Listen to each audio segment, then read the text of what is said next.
It's Saturday evening. It's Dr. Pepper Bowl weekend or championship weekend in football or something like that. But we still got the best of the week when it comes to comic books.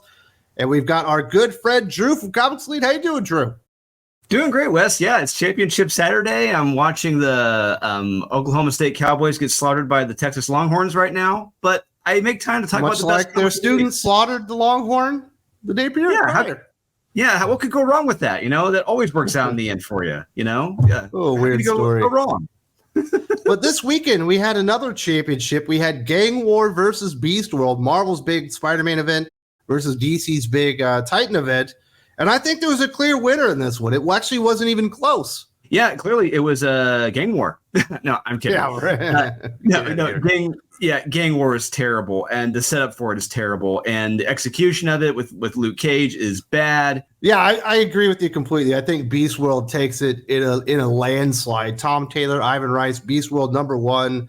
Shocked, absolutely shocked. This felt way more like Deceased than it does Nightwing or Titans. And holy shit, you get to be beginning, middle, and end to a story in one comic book that's absolutely action-packed with really great art. There's a lot of focus on Gar in this one, a Beast Boy, and he does crazy stuff. I don't want to give too much away, but there's a big fight I never knew that I wanted to see. We got spores fighting other spores and a spore off, and it was just a lot of fun. There's a couple of moments in here specifically I don't like, but the good outweighed the bad by like 10-1. Yeah, I read through this twice, and yeah, I will agree with you. The good definitely does outweigh the bad. And yeah, Ivan Reis's art in this is beautiful. It's brilliant. Ivan Reis is still as brilliant as ever on his artwork, even going as far back in its Green Lantern days and before New 52. This story is what I really wanted from a Teen Titans book written by Tom Taylor, but we didn't get that. We got low stakes environmentalist crap. But we do get a little bit of that here in the beginning and opening, but it's all a fool you, we got you, and I love that bait and switch, and we get the new this new threat coming to Earth. I buy it, and what Gar has to do, I love it. We get to see really the true extent of what the Beast Boy can do. We see the beast come out in the Beast Boy. It's fantastic. And but yeah, the two moments in this I really didn't care for were between Raven and Batman. That really irked me again. And the very end with the surprise character who shows up. I'm like, you couldn't. It was very ham-fisted how he was put into it. Like, you couldn't tease this at all. You just kind of, nope, he's there. I'm like, no, it's not how it works. But yeah, overall, the good does outweigh the bad. This is a solid pickup for the week and a solid good event from DC. Who'd have thought? Yeah, just juxtaposing what Beast World #1 is with what I don't even know what to call Gang War. They had like 4 issues tie in. Obviously, Gang War, First Strike, Luke Cage, Gang War, Spider-Woman, Miles Morales. It was just so disappointing when you get into this Gang War book, especially the interaction between Peter Parker and Miles, just out of freaking nowhere. If you had this problem, it should have been brought up before like 30 issues into the damn run. And there were so many like WWE style like twists and stuff at the end of the book. And then when you go and read Luke Cage, there's already continuity issues in the event. Yeah, what you just brought up, that moment between Miles and Peter on the rooftop, I literally almost ripped the comic in half when I read that. That was it. There's one thing we mentioned it briefly in the Teen Titans crossover event, but it's these characters who are condescending toward legacy characters. They just talking down to them like they're crap, like they're horrible people. I hate this. I'm tired of this crap. And Miles talking down to Peter, I flipping hate it. It is uncalled for. Miles would never do that. Peter just taking it and not standing up for himself is BS. And same thing written in the Teen Titans book. Batman just taking it, not standing up for himself, that is absolute BS too. I'm tired of this crap. And just like these younger characters talking down to legacy, to the heroic, true original characters. It's beyond condescending and it's ridiculous and it's getting old. It needs to stop. And the big difference between the two, because you do get the moments in both comic books, but Beast World wraps that terrible moment in a lot of good action and really high stakes and fun. Gang War does not do that. It doesn't really accomplish anything. So I would say DC absolutely own them in the event game this week, although Marvel will sell more because they had 4 issues tied into it. Going to be a big 30-issue crossover. It's a shame because we see the actual threat. We know what the threat is. We see how threatening the threat is in the DC event. we see what it is. In the Marvel gang world, we don't really see that. We don't ever really get that. We don't really see just how evil and these gangs are doing, what the evil this gang is doing, all the gangs are doing. We don't see that. We see this in the DC event. We see how threatening it is. But yeah, right there, that's all it takes. Those are the big events of the week. We declared a winner. Let's get to our indie comic books, as we definitely have more recommendations. Conan the Barbarian, #5, Jim Zub, Doug Braithwaite on art here. We got Roberto De La Torre out, Doug in, moving ahead several years. And we see a weary Conan that's been out on the high seas and been handling losses left and right. And now he's working, once again, as kind of like a mercenary or whatever. And it definitely felt like Robert E. Howard style Conan the Barbarian. It was a whole lot of fun, and it really sets up a new adventure for Conan that's going to feel different and unique to this Jim Zub run. And I think, once again, he paid tribute to the source material, doing something that's never been told before, but definitely felt like it is Conan, and that's the best part. Yeah, like you said, it does have that good Robert E. Howard, just time jump where it because all the stories he told take place in different continuities in Conan's life. And this one, I enjoy that. It's sometime in the future, because at the very end of this, they come across a certain element that showed up in the previous run. And I do like what you said about the art, because I do think the art was a bit of a step down, because it doesn't convey that Bronze Age feel that the original artist did. But thankfully, we did find out in an interview that it's going to be alternating the art. So we're going to get the original artist, Doug, original artist, Doug. So we're going to be doing like different 4-issue arcs. So I can go with that. That's great. But the one story I did want to read more about was what happened to Belit, because we see it in short little shorthand, like what happened to him on the boat and her on the boat. They were pirates. And we see what happened to her eventually on the boat. But it's like, I want to read that. I want to know what happened on that adventure. This one was good too. It's fun. There are a couple violent moments in this, a couple pages of action, but it really wasn't enough for me, in my opinion. But it's still good. It's still a good Conan setup issue. Hopefully we get more action in the next issue. This is still a good Conan book and miles above anything Marvel did. Yeah, and I'm still looking forward to Savage Sword of Conan debuting in 2024. So we'll have 2 good Conan books. Can never get enough of that. Another long-standing character from the world of novels that's made its way into comic books. We got 007 for King and Country #6. Philip Kennedy Johnson, Giorgio Spalletta on art on this one. This is the final issue of this story for King and Country. The stakes are through the roof, bigger than even you get in a lot of 007 James Bond types of stories. I'm not the biggest James Bond head in the world, but I really did enjoy this story arc. And this was an exciting, dramatic conclusion. And James Bond at the end of it, he gets back in MI6 because he had been expelled. And it turns out there were a lot of mercenaries that had been put on the sidelines by their home governments. They decided to combine forces. And there was a big plan to almost take over the world. And now he's got the keys to that. I thought it was a really good conclusion to a fun story. And if you like James Bond, I think you'll like this even more than I do. Yeah, I did like it. My only one critique with this was on the art, with how old James Bond looked. And this, where it's established that James Bond is kind of like an older spy, and well, not that old, but he's been doing this for a while. But in this, he looks relatively young. So I'm really kind of figure out. I think they made him look too young in the book. That's just my opinion as a Bond fan. But yeah, I do like the setup for this. I do like the threat of this, because it is when you find out like what the big bad guy wanted to do with this tech, it's like, oh crap, this is not good for anyone on any side of the battlefield. But yeah, I did enjoy this. I did like the fights. I did like the pretty much a betrayal from a fallen MI6 comrade. I do like where it's going to go from here. I can't wait to see what happens next. We got Garth Ennis coming in on the next run. Should be good. But yeah, this was a very fun read. Philip Kennedy Johnson has done a heck of a good job cleaning up the mess that the previous teams had done on Bond, which I don't want to say their names. Yeah, so that was a pleasant surprise. Wasn't expecting that to be a whole lot of fun. Made it through the whole series. I don't know that we recommended every single issue, but it's definitely a recommend as far as the whole story. Good stuff there. The final indie comic we're going to recommend, TMNT Saturday Morning Adventures #7. Eric Burnham once again with Sarah Meyer on art. Well, this is just fun, stupid humor. If you're a fan of the TMNT cartoon, you're really going to enjoy this. They've canceled like Saint Nick Cod.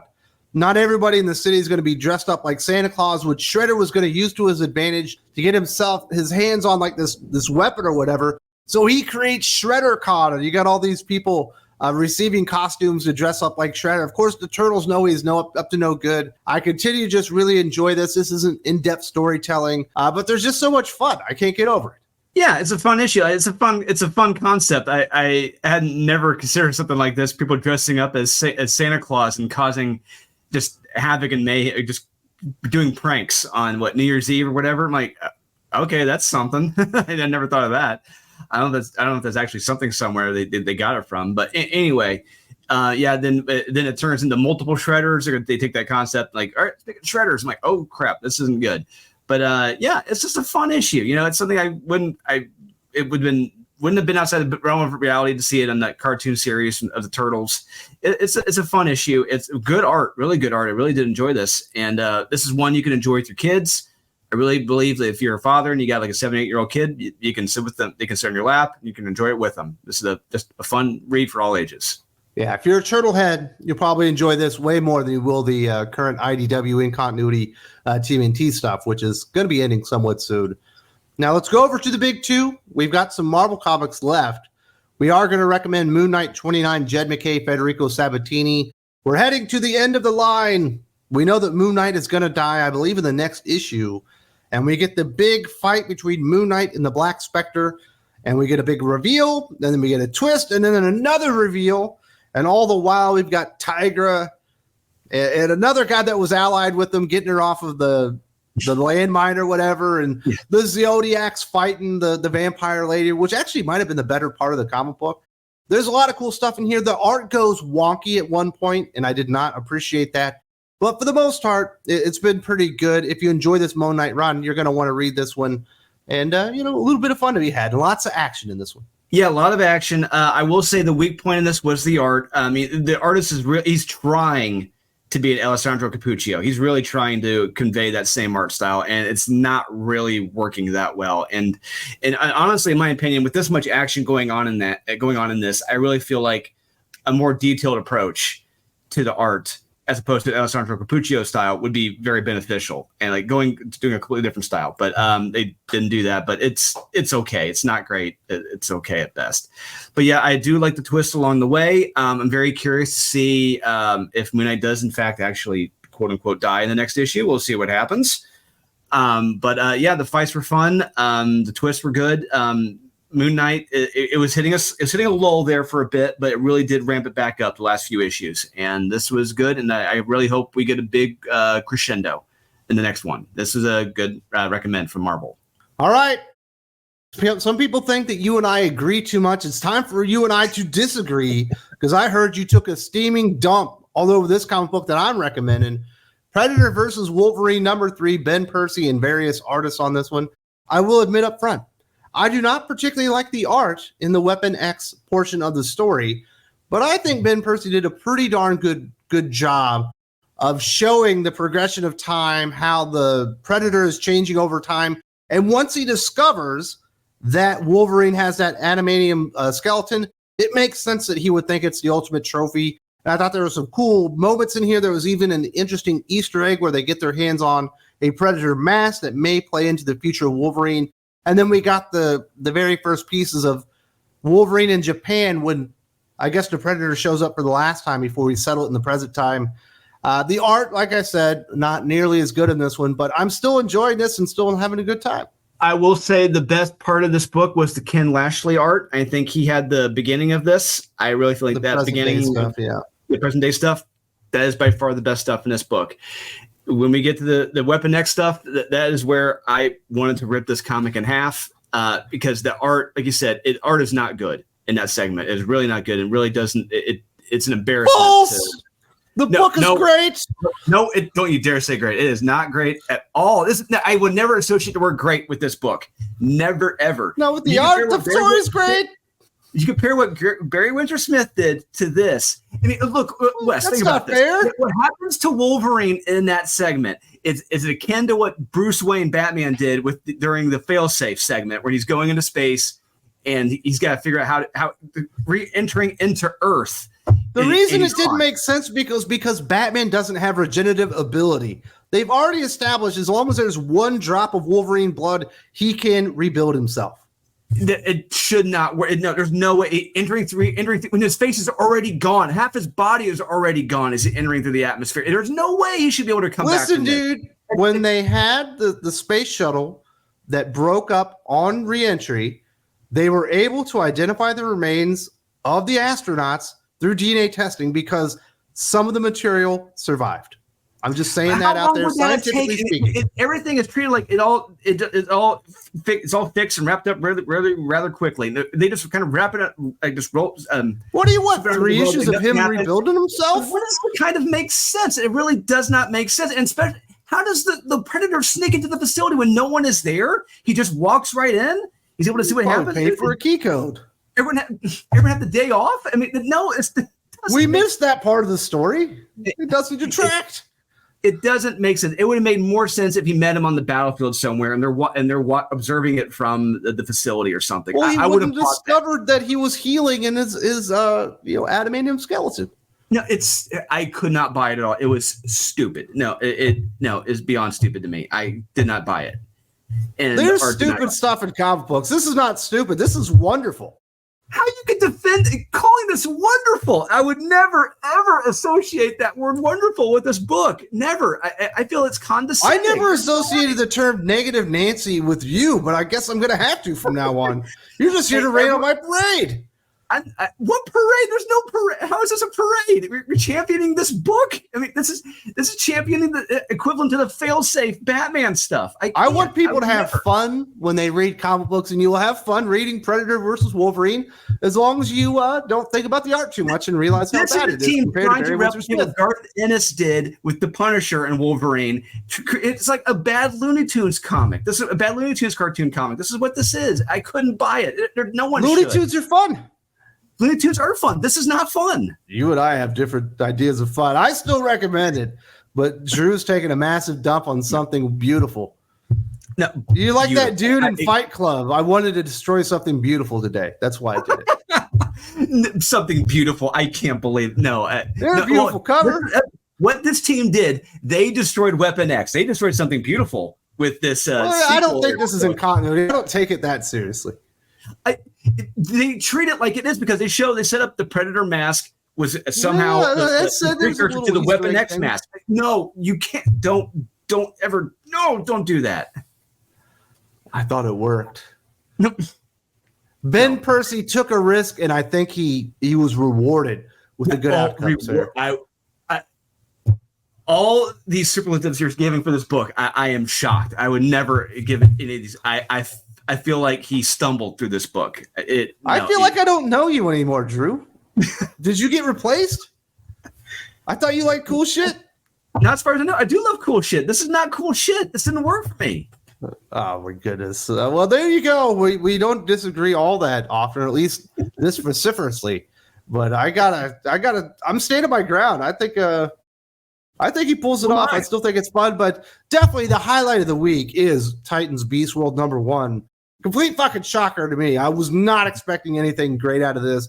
And I kind of should have. I should have been thinking Deceased and not Nightwing when I was thinking about this comic book. Yeah, and like we said, like the Deceased was out of continuity, and we all know an out of continuity Tom Taylor is often better than an in continuity Tom Taylor. And this one in continuity, it was very shocking because we haven't seen this from him in a very, very, very long time. And but like we said, with Jason Aaron, this is one issue. Let's see where we can go with the second issue from here. That'll do it, folks. And I'm telling you, I don't know Drew anymore. I thought I knew him. I don't even know who he is anymore because I knew he was going to love that comic book. If you would like more thinking, critical analysis, opinions, talks, whatever, reviews, I've done a lot of videos, and YouTube has decided to look what you like to watch and what I like to create. I've decided this is absolutely the greatest video I ever created in the history of my life, directly for you. Don't let the journey end. It should start again right here. Watch it now.